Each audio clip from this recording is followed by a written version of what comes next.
Conflicts को world map में एक एक करके रेड मार्क करते जाए तो दुनिया आपको लाल रंग में दिखेगी। मिसाइल्स, रॉकेट्स, बॉम्ब्स और खून से लथपथ धरती, यही आज का सत्य है। इस दुनिया की सबसे इंटेलिजेंट स्पीसीज ह्यूमंस यानी हम एक दूसरे के दुश्मन बनकर आमने सामने खड़े हैं। हमारे सनातन धर्म में ऐसे ही एक युग का वर्णन है जब अधर्म अपने चरम सीमा पर होगा। लोग आपस में मरते दम तक लड़ेंगे। धर्म, आस्था, विश्वास सब खत्म होने को आएगा। इसी को कहा गया है कलयुग। और पुराणों में बोला गया है कि इस कलयुग में ही कली और कल्कि के बीच होगा एक भयंकर युद्ध, जिससे सृष्टि का विनाश और कलयुग का अंत होने वाला है। आज एक बटन दबाने से हजारों न्यूक्लियर बॉम्ब्स कुछ ही सेकंड्स में धरती को खत्म कर सकते हैं। मतलब हम अपने उस अंत से चंद ही सेकंड्स दूरी में हैं। तो क्या कलयुग में मनुष्य धीरे धीरे अपनी विनाश की ओर बढ़ रहा है? क्या कलयुग का अंत आ चुका है? और क्या जल्द ही कल्कि अवतार का जन्म होने वाला है? आज के इस वीडियो में कोशिश करेंगे जवाब ढूंढने की ऐसे ही कुछ मुश्किल सवाल। सत्य, त्रेता, द्वापर और कली, ये चारों युग इस सृष्टि की 4 डिफरेंट स्टेजेस है, जिसमें मनुष्यों की फिजिकल, स्पिरिचुअल और मोरल एवोल्यूशन को बहुत ही डिटेल में डॉक्यूमेंट किया गया है वेदों और पुराणों में। इन चारों युगों को मिला के बनता है एक महायुग, जिसका टाइम ड्यूरेशन है 43,20,000 वर्ष। सतयुग में देवता देवलोक में रहते थे और असुर पाताल लोक में। त्रेता युग में धर्म और अधर्म एक ही दुनिया में मौजूद थे, जैसे राम और रावण। द्वापर युग में धर्म और अधर्म एक ही परिवार में दिखने लगा, जैसे पांडव और कौरव। वहीं कलयुग में धर्म और अधर्म एक ही मनुष्य के अंदर ही दिखाई देता है। इसका मतलब जैसे जैसे काल चक्र आगे घूमता गया, मनुष्य अपनी धर्म के मार्ग से थोड़ा थोड़ा दूर होता गया और उसके अंदर काम, क्रोध, लोभ, हिंसा जैसे अधार्मिक लक्षण बढ़ता गया। साथ ही उनकी आयु और लंबाई भी कम होती गई। पुराणों में कहा गया है कि हर युग में जब जब इंसानियत, अच्छाई और चरित्र का पतन होगा, तब तब एक महाप्रलय होगा और भगवान स्वयं अपने अवतार रूप में आकर अधर्म का विनाश और धर्म की पुनर्स्थापना करेंगे। फिर इस सृष्टि की दोबारा शुरुआत होगी एक नए युग के साथ, और ऐसे ही युग चक्र एक साइक्लिक ऑर्डर में घूमता जाता है। जैसे सत्ययुग के बाद त्रेता युग, उसके बाद द्वापर और फिर कलयुग आता है, देन अगेन ये ऑर्डर कलयुग से रिवर्स में रिपीट होता है। मतलब कलयुग के बाद द्वापर, फिर त्रेता, उसके बाद सतयुग फिर से आता है और एक महायुग कंप्लीट होता है। अगर बात करें इम्पोर्टेंट इवेंट्स की, तो सतयुग को छोड़ के त्रेता, द्वापर और खासकर कलयुग को समझना हमारे लिए बहुत जरूरी बन जाता है, क्योंकि इससे हमको पता चलता है कि हम अभी तक अपने धर्म के रास्ते से धीरे धीरे करके कितना दूर भटक चुके हैं। पुराणों में जो वर्णन दिया गया है उसके साथ आज के समाज में कितना सिमिलरिटीज है, ताकि हम आने वाला कल का अंदाजा लगा पाए। त्रेता युग में मनुष्य थोड़ा स्वार्थी हुआ और उसे ईर्ष्या और द्वेष जैसे अवगुण मनुष्यों में जागने लगा, लेकिन अधर्म की मात्रा फिर भी कम थी। इसी युग में रावण वध के बाद श्री राम अयोध्या लौटकर राम राज्य की स्थापना की थी, और कुछ सालों बाद जब वो वैकुंठ धाम लौट गए थे, तब त्रेता युग की समाप्ति हो गई और उसके बाद शुरू हुआ कालखंड का तीसरा युग यानी द्वापर युग। इसी युग से मनुष्य की चरित्र का पतन शुरू हो जाता है। दूसरों की संपत्ति, धन और यहाँ तक कि स्त्री पे बुरी नजर डालने जैसा कुकृत्य भी मनुष्य करने लगता है। द्वापर युग में मनुष्य जाति के 4 वर्ण ब्राह्मण, क्षत्रिय, वैश्य और शूद्र का भेदभाव भी अपने चरम पर था।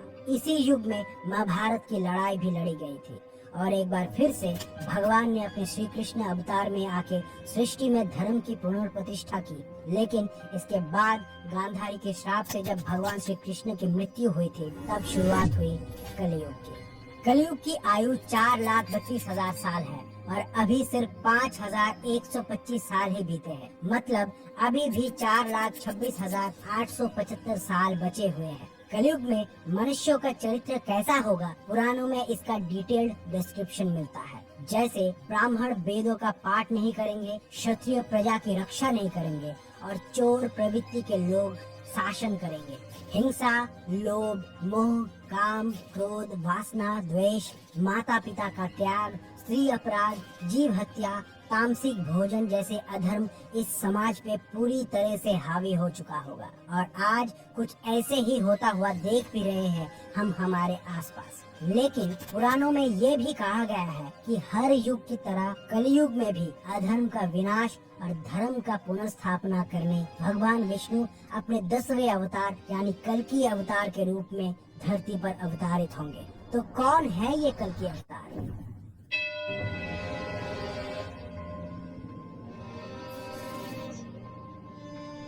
जैसा कि हम जानते हैं, भगवान विष्णु अपने 9 अवतारों के जरिए धरती पर अवतारित हो चुके हैं। जैसे सतयुग में भगवान विष्णु ने 4 अवतार लिए थे, मत्स्य, कूर्म, वराह और नरसिम्हा अवतार। आगे त्रेता युग में वामन, परशुराम और राम अवतार।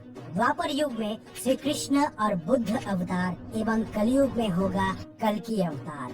कलयुग में कली का मतलब है डार्कनेस, अंधकार। पुराणों की माने तो सत्य, त्रेता, द्वापर युग में अभी तक जितने भी असुर देखा गया है उन सब से कई गुना ज्यादा भयंकर है कलयुग का कली असुर, जो मनुष्यों की दिमाग से धर्म की भावना को खत्म कर देता है। कली अमर है और अदृश्य भी। जब भी इंसान जुआ खेलता है, शराब पीता है, अनैतिक संबंध बनाता है, हिंसा करता है या चोरी करता है, इसका मतलब वो पूरी तरह से कली के प्रभाव में है। और देखा जाए तो आज हमारे समाज में भारी संख्या में लोग यही करता दिख रहा है। मतलब आज नहीं तो कल कलयुग अपने चरम पर होगा। लेकिन महाभारत की लड़ाई के बीच भगवान श्री कृष्ण ने अर्जुन से कहा था, यदा यदा हि धर्मस्य ग्लानिर्भवति भारत अभ्युत्थानम् अधर्मस्य तदात्मानं सृजाम्यहम् परित्राणाय साधुना विनाशाय च दुष्कृतम् धर्म संस्थापनार्थाय संभवामि युगे युगे। मतलब जब जब धर्म की हानि होती है तब तब मैं आता हूँ, जब जब अधर्म बढ़ता है तब तब मैं आता हूँ। सज्जन और साधु लोगों की रक्षा के लिए मैं अवतारित होता हूँ। दुष्टों के विनाश के लिए और धर्म के स्थापना के लिए मैं हर युग में जन्म लेता हूँ। और कलयुग में कली असुर का विनाश करने भगवान आएंगे अपने कल्कि अवतार के रूप में। ऐसा माना जाता है कि उत्तर प्रदेश के मुरादाबाद जिले के संभल गांव में कल्कि अवतार जन्म लेंगे। उनकी पत्नी होंगी पद्मा, जो माता लक्ष्मी का ही स्वरूप होंगी। कल्कि के गुरु होंगे भगवान परशुराम, जिन्हें अमरत्व का वरदान प्राप्त है। अग्नि पुराण में भगवान कल्कि के व्यक्तित्व का वर्णन है। वो 64 कलाओं में परिपूर्ण होंगे। तीर कमान और तलवार को शस्त्र के रूप में धारण करेंगे और दुष्टों के संहार के लिए देवदत्त नाम के सफेद घोड़े पे सवारी करेंगे। भगवान शिव के आराधना से उन्हें दिव्य शक्तियाँ प्राप्त होंगी और उनके तलवार में वज्र जैसी शक्ति होगी। लेकिन कली असुर इतना ताकतवर है कि कल्कि अवतार को भी कली का विनाश करने के लिए 7 चिरंजीवी की मदद लेना पड़ेगा। और क्योंकि कली अमर है तो उसका पूरी तरह से विनाश भी संभव नहीं है। कल्कि अवतार द्वारा कली असुर के शक्तियों का विनाश के साथ ही कलयुग का अंत होगा और फिर से आएगा सत्य युग। इसके बाद फिर से कली धीरे धीरे एक के बाद एक युगों में अपना शक्ति बढ़ाता जाएगा और एक बार फिर कलयुग में जाके उसका शक्ति चरम पर होगा।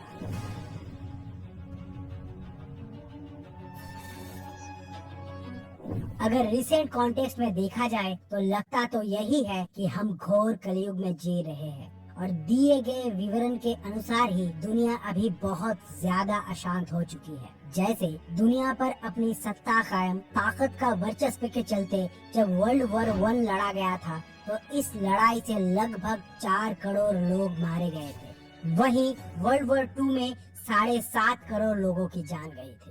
9/11 के बाद से जब यूएसए ने अफगानिस्तान में वॉर ऑन टेरर डिक्लेयर किया, तब से इस लड़ाई पे भी करीब लाखों की संख्या में लोग मारे गए हैं। वहीं अफ्रीकन टेररिस्ट ग्रुप बोको हरम, जो अफ्रीका में सलाफी इस्लामिक स्टेट बनाना चाहता है, उसने 2002 से अब तक 50,000 से ज्यादा लोगों को मौत के घाट उतार चुका है और 25 लाख लोग इनकी खौफ से डिस्प्लेस्ड हो चुके। इसके अलावा भी Israel Palestine war, ISIS attack, India Pakistan war जैसे कई सारे जंग चल रहे हैं या लड़े जा चुके हैं रिसेंट टाइम्स में।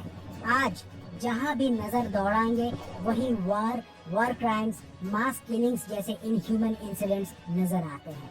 रशिया आए दिन न्यूक्लियर वॉर की धमकी देता रहता है और US, Russia, France, China, UK, Pakistan, India, Israel और नॉर्थ कोरिया के पास इन टोटल लगभग 13,000 न्यूक्लियर वेपन्स है। कभी भी अगर कोई न्यूक्लियर वॉर शुरू हुई तो इंसानों की क्या दुर्गति होगी, इसका थोड़ा बहुत अंदाजा आप आराम से लगा सकते हैं जापान की हिरोशिमा और नागासाकी की घटना को देखकर। हम हमारे लापरवाही की वजह से सिर्फ इंसानों को ही नहीं बल्कि इस पूरी धरती को गहरी चोट पहुंचा रहे हैं।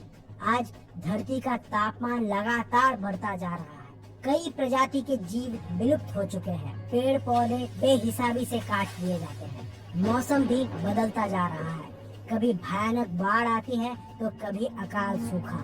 रोज की खबरों में हत्या, डकैती, हिंसा, बलात्कार जैसी चीजें बहुत ही आम हो चुकी है। और हैरानी की बात ये है कि इस सब से हमें अब ज्यादा कुछ फर्क भी नहीं पड़ता। ऐसा लगता है कि इस धरती को ही हम नर्क बनाने चल पड़े हैं।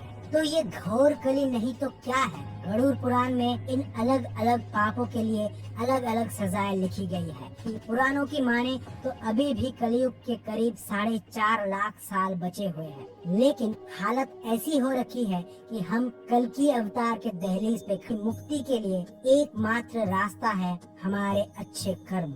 ये हमारी जिम्मेदारी है कि कली की माया से अपने आप को दूर रखना।